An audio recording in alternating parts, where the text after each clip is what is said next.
tadi melihat video dari Nikta Willy yang di kehamilan keduanya di trimester 3 masih aktif berolahraga, bahkan olahraga ekstrim. Itu seperti apa sih, Dok? Kalau menurut saya sih olahraga itu bukan olahraga ekstrim tuh yang misalnya eh, yang mengancam jiwa ya, maksudnya tuh seperti misalnya tuh yang loncat tinggi dari jembatan, itu ekstrim. Kalau ini sih menurut saya kan bagian daripada yoga ya, seperti kayang gitu kan, membentuk busur, kaki dan tangan empat-empatnya menjadi tumpuan. Sepanjang dia itu posisi baiknya baik, ya nggak ada masalah gitu loh. Cuman beberapa orang itu sudah terpaku, jangan yang terlalu berat-berat, kan lagi hamil gitu loh, takut nanti keguguran. Dia trimester ketiga kan udah kuat, artinya plasenta juga sudah terbentuk, bayi juga sudah kuat, ya silahkan saja. Tapi itu memang dalam tanda kutip ya, memang berbeda lah dengan ibu-ibu hamil yang lain ya. Tapi karena dia memang pecinta olahraga dan menurut dia I'm fine kok, kandungan saya juga bagus, dia letak ari-ari juga tidak di bawah, pertumbuhan janin juga tidak terhambat, semua baik-baik saja. Kenapa saya mau melakukan olahraga seperti ini saja yang di posisi-posisi seperti kayang di yoga itu ada, kenapa nggak boleh? Dia coba dan ternyata kan tidak apa-apa. Oke.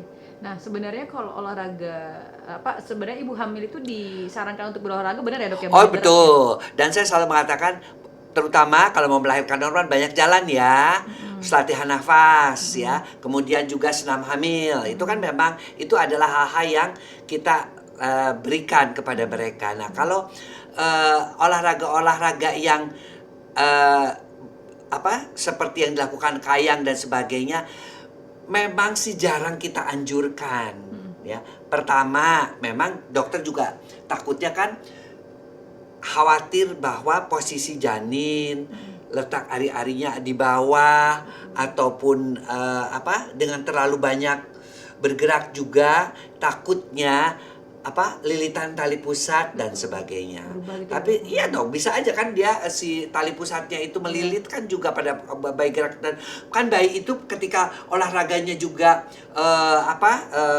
seperti kayak dan sebagainya juga ikut gerak-gerak. Nah itu yang kita takutkan gitu. Tapi kalau dia merasa bahwa menurut dia is oke, ya oke-oke aja, tapi tetap harus dikontrol. Kalau udah trimester 3 sih sebaiknya, ya pengalaman dokter nih, Ya. sebaiknya olahraga-olahraga yang lebih kepada proses melahirkan, seperti senam hamil, kemudian latihan napas, latihan mengejan, latihan tarik napas dalam, dorong, iya yang kayak gitu lebih diutamakan, karena tujuannya adalah untuk melahirkan bayi dalam kondisi yang selamat, seperti itu. Oke, kalau misalnya pun mau tetap berolahraga ya, apa sih, Dok, faktor-faktor yang harus diperhatikan oleh bumil nih, Dok?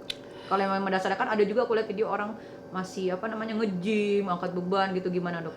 Jadi pertama kali ketika sama kontak ke dokter, si ibu hamil menanyakan, "Dok, bagaimana kondisi janin saya? Sehat-sehatkah?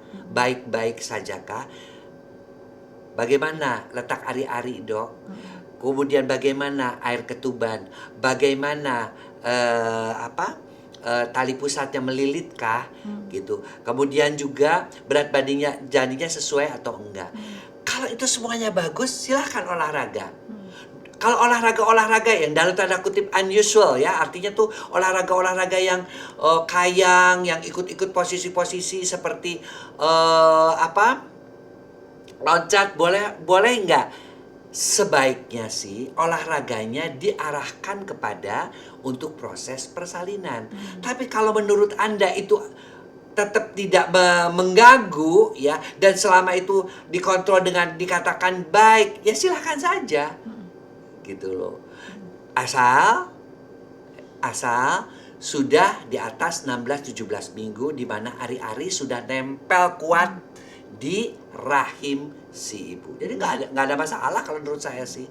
Ya, cuman kalau dokter kan menganjurkannya, ngapain sih olahraga begitu gitu kan? Tujuannya apa? Ya supaya janinnya sehat. Oke, tapi kan ada proses di mana si ibu hamil itu dianjurkan untuk proses persalinan. Kenapa nggak latihan napas? Kenapa nggak latihan mengejan? Kenapa nggak olahraga jalan, menguat-nguatkan otot panggul? Kan begitu gitu. Karena kalau kayak olahraga kayang itu kan untuk menguatkan otot punggung. Ya, memang pada proses melahirkan juga otot punggung dibutuhkan. Otot punggung, kemudian otot paha, ya kan, kelenturan, oke. Tapi kita lebih mengutamakan kepada tujuan. Ya. Karena dia hamil. Betul, manfaatnya. Tujuannya, manfaatnya adalah untuk melahirkan bayi dengan selamat. Oke. Seperti itu. Oke dok, apa sih dok perbedaan keuntungan gitu ya yang dimiliki ketika seorang ibu hamil nih memilih yang mager gitu malas gerak atau yang memang dia fit rajin berolahraga itu dok? Begini. Perbedaannya apa dok? Ya, ibu-ibu hamil itu yang mager itu biasanya adalah, dan sering alasannya tuh ini bawaan bayi. Itu tuh sebenarnya nggak benar. Justru ibu hamil tuh mesti banyak bergerak. Ya, otot-ototnya mesti dilatih. Ya karena sekarang tuh udah, sorry ya, saya mau mengatakan gampang aja, sesar aja lah. Ya, kalau zaman dulu kayak zaman waktu saya masih jadi dokter kandungan ya, sebelum menjadi saya tuh lebih suka orang tuh melahirkan normal. Karena proses normal itu proses yang fisiologis, ya. Dimana kepala itu kan lewat saluran yang sempit, kejepit segala sampai keluar cairan. Nah, di situ tuh hormon-hormon tuh bekerja dengan optimal. Dan apa juga karena dipres seperti itu, kemudian dia juga mesti mendapatkan oksigen yang lebih banyak, maka proses stres pada si bayi itu dalam proses persalinan itu mengakibatkan si bayi itu kelak, ini ada penelitiannya ya, kelak juga ketika menghadapi